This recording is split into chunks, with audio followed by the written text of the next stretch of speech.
భారత్ కు ఊహించని షాక్ ఇచ్చిన Ireland. Hi, welcome to my channel. ప్రపంచ ఛాంపియన్లుగా బరిలోకి దిగిన టీమిండియాను 34 పరుగుల తేడాతో ఓడించి చరిత్ర సృష్టించింది.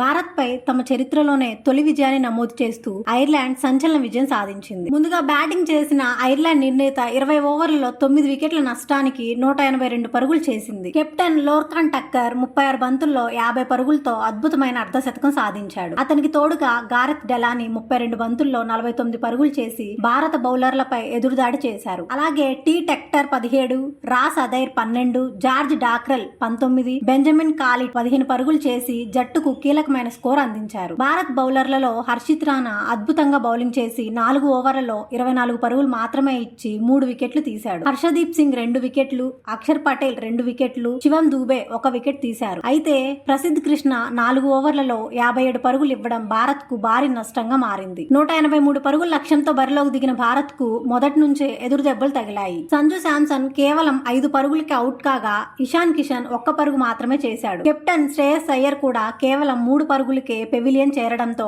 భారత్ తీవ్ర ఒత్తిడిలో పడింది. ఒకవైపు వికెట్లు పడుతున్న అభిషేక్ శర్మ మాత్రం ఒంటరి పోరాటం చేశాడు. కేవలం 20 బంతుల్లో 49 పరుగులు చేసి భారత అభిమానుల్లో ఆశలు రేకెత్తించాడు. అయితే హాఫ్ సెంచరీకి 1 పరుగు దూరంలో అవుట్ కావడంతో మ్యాచ్ పూర్తిగా ఐర్లాండ్ వైపు తిరిగింది. తర్వాత తిలక్ వర్మ 19, శివం దూబే 25, అక్షర్ పటేల్ 15 పరుగులు చేసిన అవసరమైన రన్ రేట్ ను అందుకోలేకపోయారు. మిగతా బ్యాటర్లు వరుసగా విఫలమవడంతో భారత్ కేవలం 18.5 ఓవర్లలో 148 పరుగులకే ఆలౌట్ అయింది. ఐర్లాండ్ బౌలర్లలో మాట్ హోలార్డ్ అద్భుతంగా బౌలింగ్ చేసి 4 ఓవర్లలో 28 పరుగులు మాత్రమే ఇచ్చి 3 వికెట్లు తీశాడు. మాథ్యూ హాంఫ్రీస్ 3 వికెట్లు, జై మూండ్రా 2 వికెట్లు, Liam మెక్కార్థీ 1 wicket, Gareth Delaney 1 wicket తీసి భారత బ్యాటింగ్ ను కుప్పకూల్చారు. దీంతో ఐర్లాండ్ 34 పరుగుల తేడాతో ఘన విజయం సాధించింది. భారత్ పై తమ చరిత్రలోనే తొలి విజయాన్ని నమోదు చేసి ప్రపంచ క్రికెట్ లో సంచలనం సృష్టించింది. ఈ ఓటమికి ప్రధాన కారణం ఏమిటని మీరు భావిస్తున్నారు? కామెంట్ చేసి మీ అభిప్రాయాన్ని తెలియజేయండి. వీడియో నచ్చితే లైక్ చేయండి, షేర్ చేయండి.